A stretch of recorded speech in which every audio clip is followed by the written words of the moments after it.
The quiet hum of computers filled the SETI laboratory as Dr. Emma Torres stared at her monitor, her coffee growing cold beside her keyboard. It was just another ordinary Tuesday morning in September 2157, until it wasn't. The signal caught her attention at 3:47 a.m. At first, she thought it was another false positive, like the thousands before it. But this was different. The pattern was too precise, too structured to be natural cosmic noise. "Hey, Mike." She called out to her colleague who was dozing in the corner. "I think you need to see this." Dr. Michael Chen stumbled over, rubbing his eyes. "What's up?" he asked, leaning over her shoulder. His eyes widened as he looked at the screen. The signal's pattern pulsed with an unmistakable rhythm. Prime numbers, repeated in sequence, followed by a complex mathematical equation. "Run it through the quantum decoder," he suggested, now fully awake. Emma's fingers flew across the keyboard, initiating the decryption protocols that humanity had developed over the past century. Within minutes, the message began to take shape. Simple, clear, and terrifying. "Submit or perish. You have 30 Earth days." The next few hours passed in a blur. Government officials were notified. Emergency protocols were activated, and the world's media exploded with the news. Humanity had finally received its first alien contact, and it was a threat. But in a secret facility deep beneath the Rocky Mountains, General Sarah Martinez smiled as she read the report. She pressed a button on her desk, connecting her to the President of the United Earth Alliance. "Madam President," she said calmly, "Operation Shadow Shield is ready. The Great Deception Protocol has served its purpose. For the past 70 years, humanity had been playing a careful game. While broadcasting primitive space missions and radio signals to the stars, they had been preparing for this exact moment. The aliens had taken the bait, believing Earth to be an easy target. In underground cities spanning continents, hidden quantum reactors powered civilization's true technological achievements. Military bases on Mars and Venus remained cloaked from detection. The asteroid belt bristled with weapons that no alien sensor could detect. Dr. Torres didn't know any of this, of course. Like most of humanity, she believed they were still struggling to reach Mars, still fighting over dwindling resources. The truth had been hidden from all but a select few, a necessary deception to protect Earth's greatest advantage, the element of surprise. General Martinez walked to the central command room, where holographic displays showed the alien fleet's position. They were still at the edge of the Oort cloud, probably preparing for what they thought would be an easy conquest. "Begin Phase 2, she ordered. Around the world, hidden facilities hummed to life. Quantum computers more powerful than anything the aliens could imagine started calculating battle strategies. Dimensional pocket generators, capable of hiding entire armadas, stood ready. In her lab, Dr. Torres continued analyzing the signal, unaware that her fear was exactly what the military wanted, both for her and for the approaching aliens. The message had been exactly what they'd been waiting for, the trigger to unveil humanity's true power. As the sun rose over the Rocky Mountains, humanity's greatest deception was about to be revealed. The aliens had given Earth 30 days to submit or perish. They would soon learn that humanity had spent the last century preparing to give them the same choice. The game was about to begin, and Earth was holding all the cards. The morning after the alien message, Dr. Emma Torres walked into her lab at SETI to find it completely empty. No colleagues rushing around with coffee cups, no humming computers, just silence. A tall woman in a military uniform stood waiting by her desk. "Dr. Torres," the woman said, "I'm General Sarah Martinez. Please come with me." Before Emma could protest, they were in a helicopter flying over the Rocky Mountains. The general handed her a tablet. "It's time you learned the truth." Emma's hands shook as she read the files. Everything she knew about Earth's technology was wrong. The primitive space stations and clunky rockets were all part of an elaborate show. The real human civilization existed underground and in hidden space stations, masked by technology that bent light and reality itself. But how? Emma whispered. Why? The helicopter descended into what looked like an ordinary mountain. But as they passed through some kind of energy field, Emma gasped. A massive city stretched below them, filled with buildings that seemed to defy physics. Flying vehicles zipped between structures that shifted and changed like liquid metal. "Welcome to Haven Prime," General Martinez said, one of Earth's 50 underground megacities. They landed on a platform that transformed into an elevator, taking them to a massive control room. Hundreds of people worked at stations with holographic displays showing the entire solar system. At the center stood Dr. Sarah Chen, the legendary scientist who had disappeared 20 years ago. The Great Deception Protocol began in 2089, Dr. Chen explained as they walked through the control room. "We detected the first signs of alien civilization and realized they were testing younger species. Those who showed too much advancement too quickly were invaded. Those who appeared primitive were left alone to develop naturally." Emma watched in amazement as Dr. Chen waved her hand, creating a 3D map of Earth's true defenses. The asteroid belt wasn't just a collection of rocks.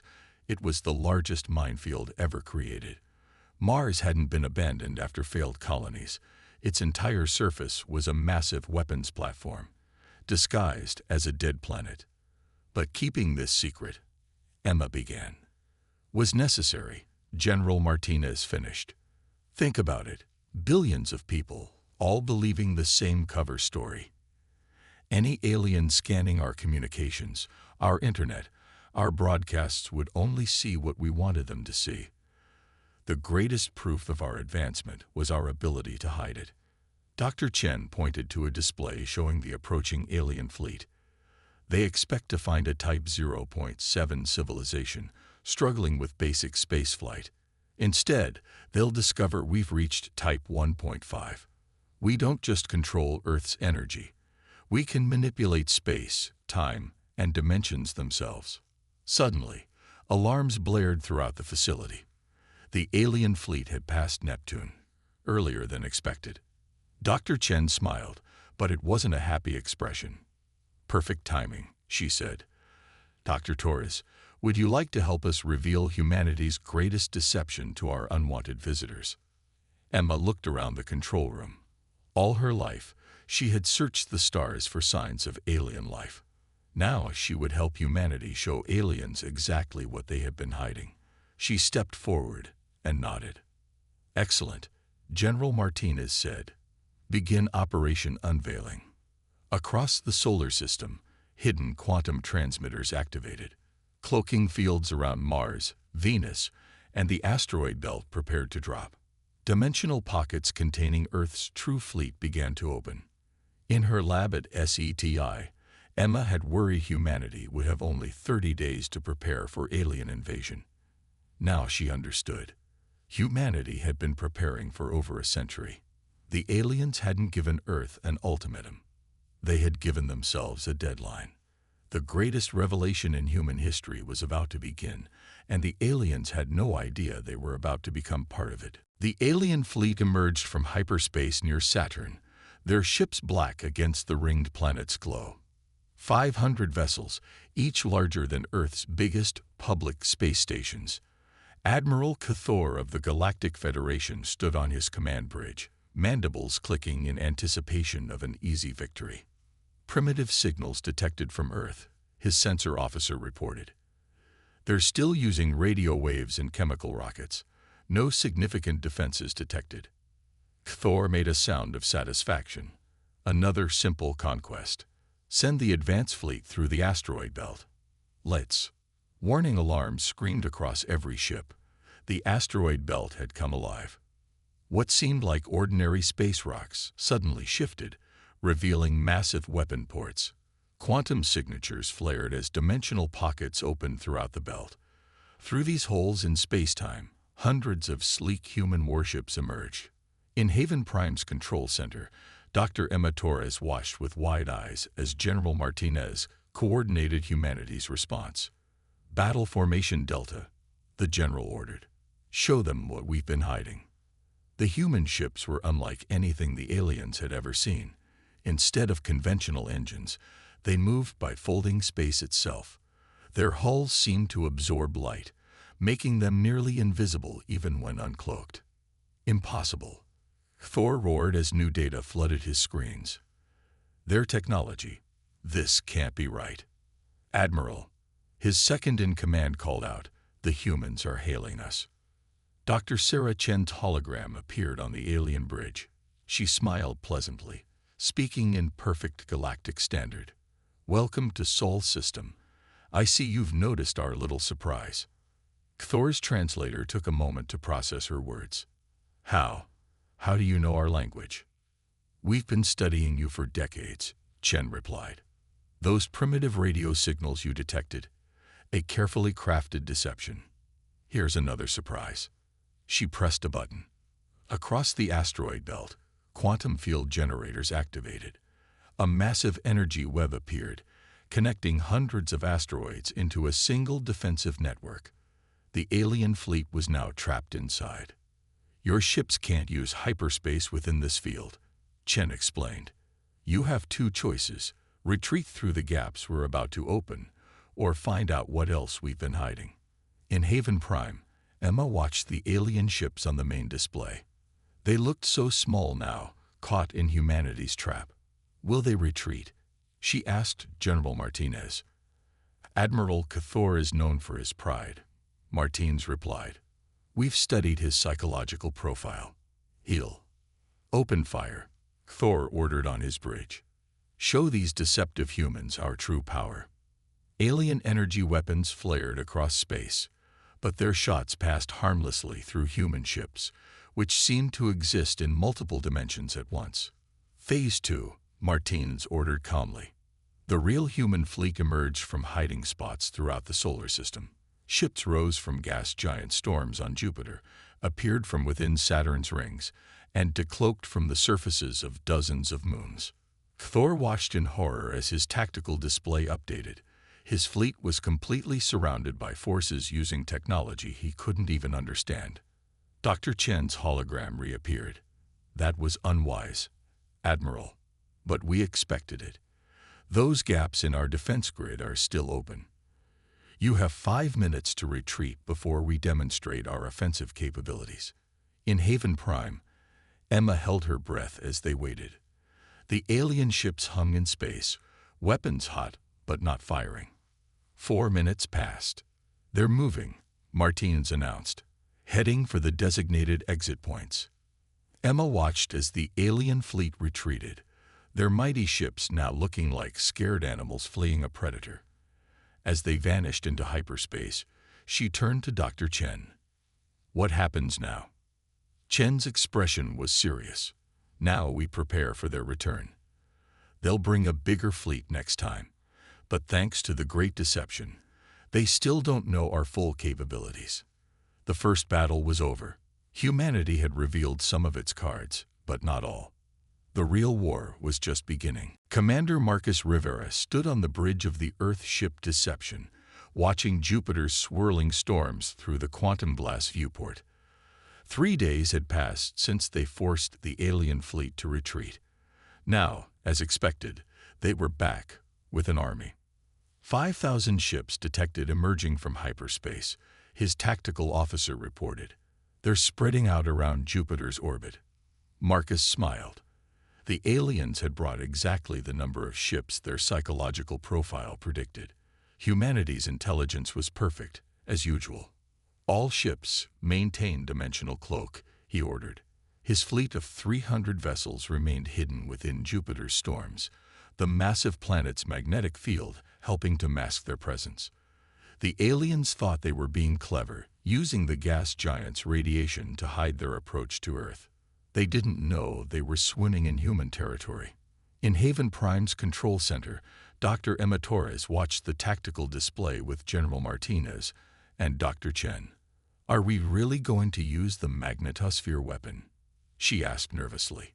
"Watch," Martins replied. The alien fleet moved closer to Jupiter, their formation perfect.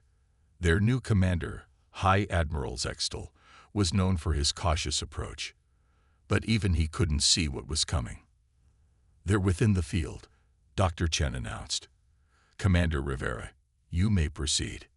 Marcus pressed his hand against the quantum glass, connecting directly with his ship's eye. Initiative Operation Storm God.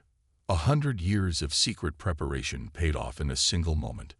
Jupiter's entire magnetosphere, the largest planetary magnetic field in the solar system, transformed into a weapon. The aliens had no warning as the invisible field suddenly became a massive energy web. By the first stars, High Admiral Zextal shouted as his ship's systems began failing. "What sorcery is this?" The answer came as human ships emerged from dimensional pockets within Jupiter's storms. But they weren't attacking. Instead, they were creating something. Marcus watched with pride as his fleet executed the maneuver they'd practiced for decades. Each ship projected quantum fields that interconnected, transforming Jupiter's atmosphere into a massive particle accelerator. "You can still retreat," Marcus broadcast to the alien fleet. "We've left a corridor open through the magnetosphere net." On his flagship, Zextal snarled, "We are the Galactic Federation. We do not retreat from primitives who rely on trickery." "As you wish," Marcus replied. He gave the order. "Initiate gravitational pulse." Jupiter's storms, energized by the human fleet's quantum network, released a massive burst of accelerated particles. The energy waves swept through the alien fleet like a cosmic tsunami. In Haven Prime, Emma watched in awe as alien ships began disappearing from the tactical display. Not destroyed, but thrown into controlled quantum displacement. "Where did you send them?" she asked. "To the Kuiper Belt," Martins answered. "The displacement is temporary. They'll reform out there in about 6 hours, enough time to reconsider their options." On the Deception, Marcus received confirmation. 4,000 alien ships had been displaced. The remaining 1,000, protected by some kind of advanced shielding, still faced his fleet. "Impressive technology," Zextal's voice came through the comms. "But we still outnumber you 3-1. Numbers," Marcus replied calmly, "are not everything." He signaled his fleet. The human ships began to move in perfect synchronization, their quantum fields merging. As the aliens watched in disbelief, 300 ships merged into one massive vessel, larger than anything in their fleet. "This is your final warning," Marcus announced from the bridge of his now massive ship. "The next demonstration won't be so gentle."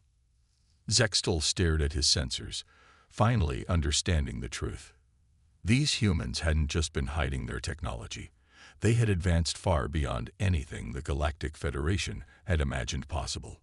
The Battle of Jupiter was over before it truly began. Now the real question remained. What would the aliens do with the reality that they weren't the most advanced civilization after all? 24 hours after the Battle of Jupiter, a single alien ship approached Earth under a flag of truce. Its white hull stood in stark contrast to the black warships from before. In Haven Prime's diplomatic chamber, Dr. Sarah Chen watched the ship's approach on the main screen. "They're sending a diplomatic team," General Martinez reported, "including someone unexpected, the Galactic Federation's High Speaker." Emma Torres, now part of Earth's diplomatic team, looked nervous. "Is this another trap?" "No," Commander Rivera answered as he entered the room, still wearing his battle uniform. "Our quantum sensors detect no hidden weapons or fleets. They're actually here to talk." The alien delegation arrived through a specially prepared quantum tunnel. The High Speaker of the Galactic Federation was tall and elegant, with crystalline skin that sparkled under Earth's lights. Behind him stood Admiral Cathor and High Admiral Zextal, both looking much less confident than before. "Humanity," the High Speaker began, his translator converting his musical language to English. "You have surprised us. In 10,000 years of testing emerging civilizations, none have ever deceived us so completely." Dr. Chen smiled. "Testing? Is that what you call invasion threats?" The High Speaker's crystalline skin shifted colors. "Yes, it is our way of finding worthy additions to our Federation. We test species to see how they handle superior forces, Some fight bravely and lose. Some surrender and survive. But you prepared. You hid. You deceived. And that bothers you? Martins asked. On the contrary, the High Speaker's skin turned a bright blue of excitement. It proves you are exactly what our Federation needs. Your ability to plan, to hide your true nature, to unite your entire species in a deception lasting centuries. It's unprecedented. Emma stepped forward. You mean this whole thing, the threat, the battles? It was all just a test. Indeed. Cathor spoke up, mandibles clicking nervously. We are merely the evaluation force. The Federation spans 3 galactic arms. We seek species with unique abilities to join us. Commander Rivera crossed his arms. And if we had failed your test? The aliens fell silent. Dr. Chen's eyes narrowed. They're hiding something, she said. Show us the truth about failed species. The High Speaker's skin darkened. How did you? We haven't revealed all our capabilities. Martinez interrupted. Show us. Under the pressure of humanity's hidden knowledge, the High Speaker revealed the darker truth. Failed species weren't just left alone. They were subtly controlled, their resources quietly harvested, their development guided to serve Federation interests. 19 species, Dr. Chen said quietly. All failed in the last millennium. All now producing resources for your Federation. Did you think we wouldn't find them during our centuries of secret exploration? The alien leaders stared in shock. Humanity hadn't just hidden its technological advancement. It had discovered the Federation's secret empire. We offer you membership, the High Speaker said quickly. Full membership, equal status. No, Dr. Chen interrupted. You offer us partnership, equal partnership, with full voting rights in your council. And those 19 species will be freed. You dare dictate terms. Admiral Zextel burst out. Commander Rivera smiled. We dare because we can. Would you like another demonstration of what else we've been hiding? In orbit, Earth's quantum defense grid briefly became visible, a network of power that made the alien leader's crystalline skin pale with shock. 2 hours, General Martinez said firmly. Go back to your Federation. Return with authorization to negotiate a true partnership, including the liberation of those 19 species, or discover why we let you detect only a fraction of our capabilities. As the alien delegation departed, Emma turned to Dr. Chen. Will they agree? They have no choice, Chen replied. They wanted to find a species worthy of joining their Federation. Instead, they found one capable of changing it. The next move belonged to the Federation. But for the first time in its history, it wasn't moving from a position of power. And humanity was just getting started. 3 days after the diplomatic meeting, Haven Prime buzzed with activity. Dr. Emma Torres worked with a team of scientists, analyzing data from the quantum probes they'd secretly sent to the 19 enslaved worlds. The images on her screen showed civilizations living in carefully controlled environments, unaware of their true status as resource producers for the Federation. Look at this, she called to Dr. Chen, pointing to her screen. The Zentari people, they think their planet's constant storms are natural. But the Federation's weather control satellites are right there, forcing them to live in underground cities and mine deep resources. Dr. Chen nodded grimly. And they're not the only ones. Commander Rivera's fleet has found similar control systems on all 19 worlds. In the main control room, General Martinez was coordinating humanity's most ambitious operation yet. Holographic displays showed hundreds of human ships moving into position near each enslaved world, still hidden by their dimensional cloaking technology. The Federation delegation will be here in 1 hour, Martinez announced. Is everything ready? Commander Rivera's hologram appeared in the center of the room. He was aboard the Deception, now stationed near the Zentari homeworld. All ships are in position, General. The Federation has no idea we've reached their controlled worlds. Dr. Chen smiled as she entered the control room. Then it's time for humanity's real demonstration of power. When the Federation delegation arrived, they found Earth's diplomatic chamber transformed. Instead of the simple room from before, they entered a vast hall with 19 massive screens, each showing a different alien world. The High Speaker's crystalline skin flickered with concern. "What is this?" "This," Dr. Chen said, "is your empire of lies. 19 civilizations, each controlled through hidden technology, each made to serve the Federation while thinking they're free." Admiral Cathor stepped forward aggressively. "You have no proof." Commander Rivera's voice filled the chamber as his hologram appeared. "Actually, we do. Right now, human ships are in position around every one of these worlds. Would you like to see what happens when we disable your control systems?" The High Speaker's skin turned almost transparent with shock. "Impossible. Our stealth technology is centuries behind ours." Martinez interrupted. She pressed a button, and new images appeared.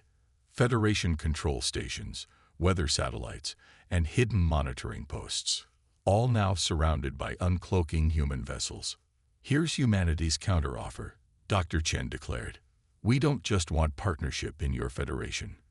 We want reform. Real reform." Emma stepped forward, displaying data from her research. "These civilizations have potential you never gave them a chance to reach. The Zentari could have been exploring space centuries ago if you hadn't forced them underground. The Krell could have solved their sun's instability if you hadn't kept them dependent on Federation protection." The High Speaker's voice was quiet. "You would destroy centuries of order." "No," Dr. Chen corrected. "We would replace control with cooperation. Real cooperation." Martinez nodded to Rivera's hologram. "Commander, demonstrate our capabilities." On every screen, human ships activated their quantum fields. Federation control systems began shutting down across 19 worlds. But instead of chaos, new human technology activated. Temporary systems to help these civilizations transition to true independence. "You have one choice," Chen told the stunned Federation leaders. "Help us create a real galactic community of equals, or watch as we dismantle your empire of lies one world at a time." The Federation delegation looked at each other, then at the screens showing their carefully built control systems being dismantled by human technology they couldn't even detect until now. The High Speaker's skin slowly shifted to a deep blue of acceptance. "When did humans become so formidable?" Emma smiled. "We always were. You just never gave anyone a chance to show you there was a better way." The game had changed. Humanity wasn't just joining galactic civilization. They were rewriting its rules. 1 month after humanity's ultimatum, the Great Hall of Haven Prime hosted representatives from all 20 species, the 19 formerly controlled worlds and humanity. Dr. Emma Torres watched in amazement as alien delegates filled the chamber, each bringing their own hopes and fears to this historic meeting. The Zentari, tall beings with storm-gray skin, spoke with Commander Rivera about the weather control systems on their world. "We can help you transition to natural weather patterns," he explained. "Your people won't need to live underground anymore." Dr. Chen stood at the central podium, with General Martinez beside her. The Federation's High Speaker sat in the audience, his crystalline skin shifting between colors of anxiety and acceptance. "For too long," Chen began, "the galaxy lived under a system of control disguised as guidance. Today, we create something new, the Allied Worlds Council, where every species has an equal voice." Emma moved through the crowd, helping coordinate the various translation systems. She paused near a group of Krell scientists, their scaled bodies reflecting light as they excitedly discussed plans to stabilize their sun using human quantum technology. "The Federation's old testing system ends today," Martinez announced. "No more threats of invasion. No more hidden control. Instead, we offer partnership and genuine assistance to emerging civilizations." The High Speaker stood, his voice carrying across the chamber. "And what guarantee do we have that humans won't simply replace the Federation as the galaxy's rulers?" Commander Rivera's hologram appeared above the podium. "Because unlike the Federation, we're giving up our advantages. The quantum technology we've hidden for centuries. We're sharing it. All of it. Dr. Chen nodded, activating the main display. Technical specifications and scientific knowledge began scrolling across the screen. Every species here will receive full access to Earth's technological database. No secrets, no controls, no limitations. The chamber erupted in excited conversation. The Krell scientists practically danced with joy. The Zentari representatives hugged each other, their storm-gray skin crackling with emotional energy. But more importantly, Emma added, stepping up to the podium, we're creating a system of checks and balances. No single species, including humans, can make decisions for others. Every world gets one vote. Every voice matters. The high speaker's skin finally settled into a deep blue of acceptance. You're not just changing the power structure, he realized. You're changing how power itself works in our galaxy. Exactly, Martine said. Because real strength isn't in controlling others. It's in helping them grow. Over the next few hours, representatives from each world signed the new charter. The Allied Worlds Council became reality, with its first task being to help the formerly controlled species rebuild their civilizations according to their own choices. As the signing ceremony ended, Emma found herself standing with Dr. Chen and Commander Rivera, watching the delegates mingle and form new friendships. "Do you think it will work?" she asked. Rivera smiled. "It has to.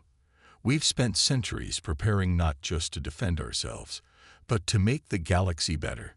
And if other threats come from beyond known space," Chen wondered aloud, "then they'll find something they've never seen before," Martine said, joining them. Not one powerful empire, but 20 united worlds, each contributing their unique strengths. The high speaker approached their group, his crystalline skin now glowing with a new color they'd never seen before. "Hope. You know," he said, "when we first detected Earth's primitive signals, we thought we were finding another world to guide. Instead, we found teachers." Emma watched as more delegates gathered around them, eager to discuss plans for the future. Humanity's great deception had ended, but something greater had begun, a true galactic community, built not on fear and control, but on trust and cooperation. The stars had never seemed brighter, or the future more promising. Humanity's warning to the aliens had transformed into an invitation to build something new, something better, together.